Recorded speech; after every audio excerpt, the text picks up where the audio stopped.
अध्याय 3 संधि। बच्चों, पिछले पार्ट में हमने संधि, संधि विच्छेद और दीर्घ संधि के बारे में जाना था। आइए अब हम स्वर संधि के अन्य भेदों के बारे में इस वीडियो के माध्यम से जानते हैं। गुण संधि। गुण संधि कहती है कि जब अ या आ के साथ ई या ई हो तो ए बनता है। जब अ या आ के साथ उ या ऊ हो तो ओ बनता है, तथा जब अ या आ के साथ री हो तो अर बनता है। उसे गुण संधि कहते हैं। आइए इसे उदाहरणों द्वारा समझें। ये गुण संधि के कुछ उदाहरण देखें। गुण संधि क्या कहती है? गुण संधि कहती है कि यदि अ या आ के बाद ई या ई आए तो इनके स्थान पर ए हो जाता है। दूसरा रूल कहता है कि यदि अ या अ के बाद उ या ऊ आए तो इनके स्थान पर ओ हो जाएगा, और अ और या आ के बाद री आए तो इनके स्थान पर अर हो जाएगा। अब उदाहरण देखिए। शब्द है परम ईश्वर। ठीक है, तो देखिए म जो है आपको पता है वर्ण विच्छेद के द्वारा म अ के संयोग से बना है, और ये क्या है? ई। तो पहली शर्त क्या थी? अ या अ के बाद। तो सबसे पहले क्या है हमारा? अ। क्या आना चाहिए? ई या ई। ई या ई भी आ गया तो इन दोनों के स्थान पर क्या हो जाएगा? ए हो जाएगा। और देखिए ये माँ है। म में जब हमने ए मिलाया तो आपको पता है स्वर जब व्यंजन के साथ प्रयोग होते हैं तो वो मात्रा बन जाते हैं। तो ये शब्द क्या बना? में। बाकी एज इट इज उतार दीजिए। परमेश्वर। परमेश्वर शब्द बना। अब उदाहरण नंबर 2 देखिए। शब्द है हमारा हित प्लस उपदेश। ठीक है, हित। त कैसे बना? त अ के संयोग से बना था, और यहाँ क्या है? उ। देखिए सबसे पहले उन्होंने कहा था अ या आ के स्थान पर तो ये अ है, और यहाँ उ या ऊ के स्थान पर तो यहाँ ऊ है। इन दोनों को मिलाकर क्या बनेगा? ओ बनेगा। तो जब ये ता, इस त में हमने ओ मिलाया तो क्या बन गया हमारा? तो। बाकी आज उतार दीजिए। ही तो प देश। हितोपदेश। अब तीसरा उदाहरण देखिए, अर का उदाहरण। शब्द है महा प्लस ऋषि। तो महा में ह, यानी ह जो है वो आ के संयोग से बना है, और यहाँ क्या है? री। तो ये अ होता है या आ है, और यहाँ री। तो इन दोनों के स्थान पर क्या लिखे जाएगा बेटा? अर। अब इसको थोड़ा सा समझने की चीज़ है कि जब ये अर है और यहाँ पर क्या है? ये ह। तो इस ह में जब हमने अर प्लस किया तो आपने देखा ये तो इसमें मिल गया, लेकिन र पीछे अकेला रह गया।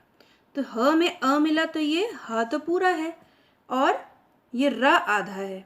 तो इससे यहाँ पर पहले हमने म उतार लिया। अब जब ये पूरा ह है और ये र आधा रह गया तो आपको पता है कि अगर र यहाँ आधा है और पीछे क्या बचा? शी।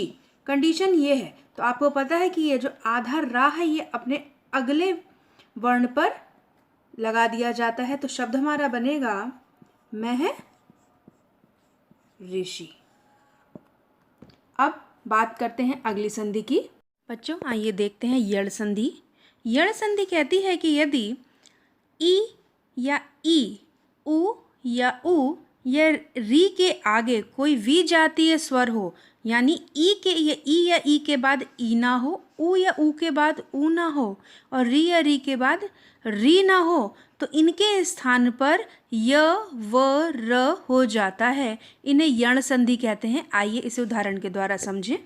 यण संधि को उदाहरणों के द्वारा समझें। यण संधि का नियम कहता है कि यदि ई या ई के बाद कोई असमान स्वर हो, यानी ई या ई के बाद ई ना हो, चाहे कोई सा भी स्वर हो लेकिन ई या ई ना हो, तो ई के स्थान पर य हो जाता है। उ या ऊ के बाद कोई असमान स्वर हो तो ऊ के स्थान पर व हो जाएगा।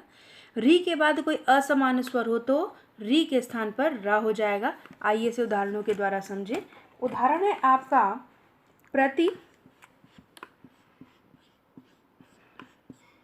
एक। देखिए ती शब्द जो है आपका ता और ई के संयोग से बना है, यहाँ ए है। तो देखिए जो ई है आपका, ई के स्थान पर आपकी दोनों बातें पूरी हुई। ई या ई के बाद कोई असमान स्वर हो तो ई के बाद ई नहीं है, ए है, तो ई के स्थान पर क्या होगा, या हो जाएगा।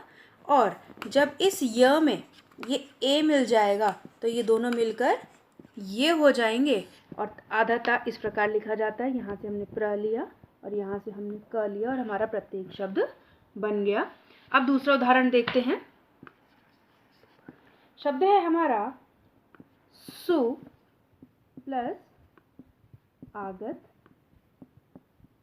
देखिए सु सा और उ के संयोग से बना है और यहाँ क्या है, आ।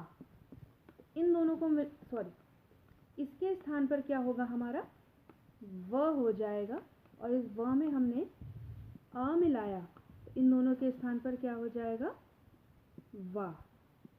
आधा सा ऐसे ही लिखा जाता है, इस प्रकार लिखा जाता है और पीछे गत। तो क्या बना, आपका स्वागत शब्द बना। अब देखिए इसका तीसरा उदाहरण। शब्द है आपका पितृ आज्ञा।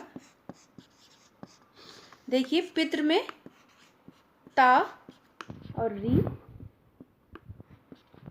री के संयोग से बना था और यहाँ क्या है, आ, यानी ये री के सामने इसका असमान स्वर है तो इस री के स्थान पर क्या होगा, र होगा। और इस र में जब हमने अ मिला दिया तो ये क्या बना, रा। और ये आपका क्या बचा, त। तो आपको पता है कि जब त, इधर देखिए त और र मिलते हैं तो हमारा त्र बनता है। तो इसलिए इसमें पीछे मात्रा है तो त्रा बन जाएगा और बाकी एज इट इज उतार दिया जाएगा, पित्राज्ञा शब्द बन गया। आई होप आपको यण संधि अच्छे से समझ में आ गई होगी। अब कल की वीडियो में हम इसके आगे की स्वर संधि के बारे में जानेंगे।